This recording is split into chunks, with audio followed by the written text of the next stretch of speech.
Animal आज भी यहां डटा हुआ है।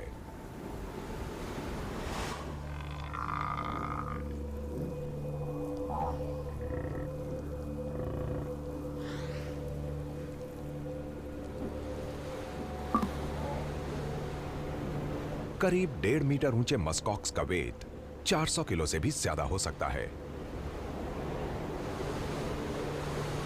इसमें कोई शक नहीं कि यह वर्ल्ड के सबसे टफ क्रीचर्स में से एक है।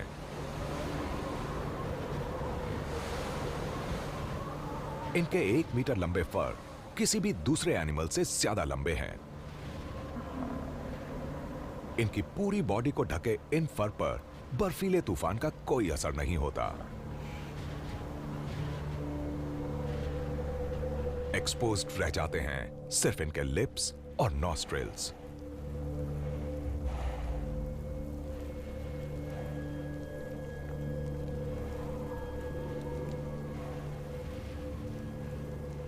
दिखने में ये बाइसन जैसे लगते हैं, पर मस्कॉक्स शीप और गोट से ज्यादा क्लोजली रिलेटेड हैं।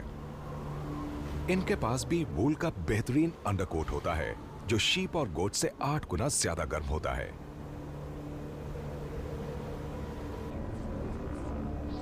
आज मस्कॉक्स दुनिया के सिर्फ 3 ही रीजन्स में पाए जाते हैं, नॉर्वे, नॉर्थ अमेरिका और ग्रीनलैंड। आइस एज के ये रेलिक्स एक जगह टिक कर नहीं रहते और खाने की तलाश में टंड्रा का चप्पा चप्पा छानते रहते हैं। हर रोज ये करीब 2 किलोमीटर तक इधर से उधर घूमते रहते हैं।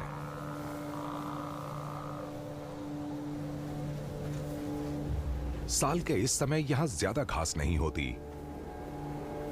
इसलिए मस्कॉक्स स्टोर की गई फैट की मोटी लेयर्स के भरोसे रहते हैं जो यहां बहुत कम समय पड़ने वाली गर्मी के दौरान जमा होती हैं।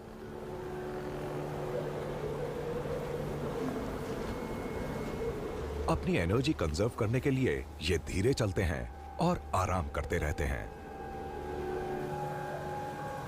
बर्फीली तूफान के दौरान बॉडी हीट को ठंडा रखना बहुत जरूरी है।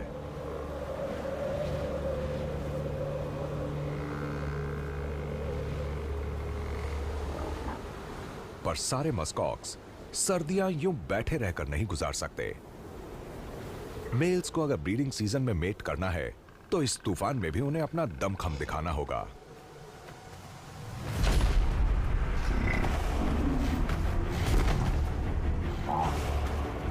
ये जंग बहुत जबरदस्त होती है। जो डोमिनेंट मेल ये जंग जीतेगा वही झुंड को जीतेगा और उसे 20 के झुंड में आधे दर्जन से भी ज्यादा फीमेल्स के साथ मेट करने का मौका मिलेगा।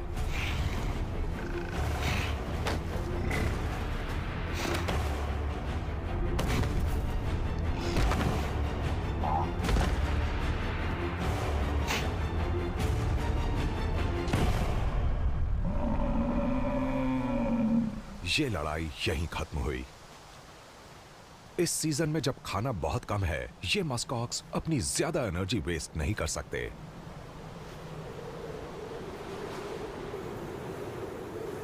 रात होने के साथ ही ये झुंड भी आराम करने चला गया।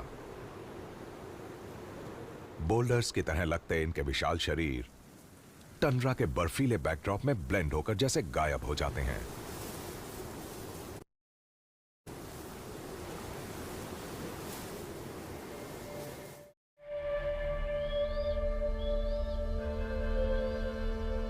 आगे साउथ में टंड्रा के बर्फ से ढके प्लेन्स से सटे पेड़ों ने अपनी जड़ें जमा ली हैं। स्नो फॉरेस्ट का टाइगा कहे जाने वाले इन कार्निवोरस ट्रीज का ये झुंड लगभग पूरे फिनलैंड, स्वीडन और ज्यादातर नॉर्वे में फैला हुआ है।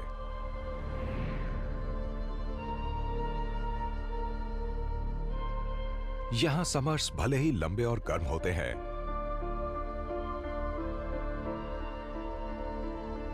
पर सर्दियों में टेंपरेचर -40 डिग्रीज तक गिर जाता है। लगभग 6 महीनों तक यहां का टेंपरेचर 0 के नीचे ही रहता है।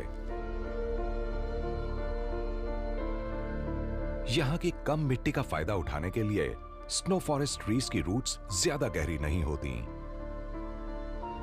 ज्यादातर पेड़ों की पत्तियां भी साल भर नहीं गिरती।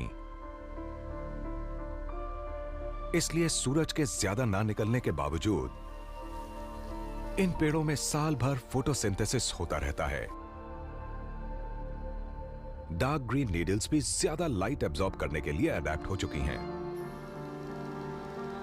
क्योंकि ये लीव्स पतली होती हैं, इसलिए इवेपोरेशन से ज्यादा वाटर लॉस भी नहीं होता। अगर ये सूखने लगते हैं तो ये बहुत बड़ी प्रॉब्लम है, क्योंकि सर्दियों में इनकी roots frozen ground water absorb नहीं कर पाती।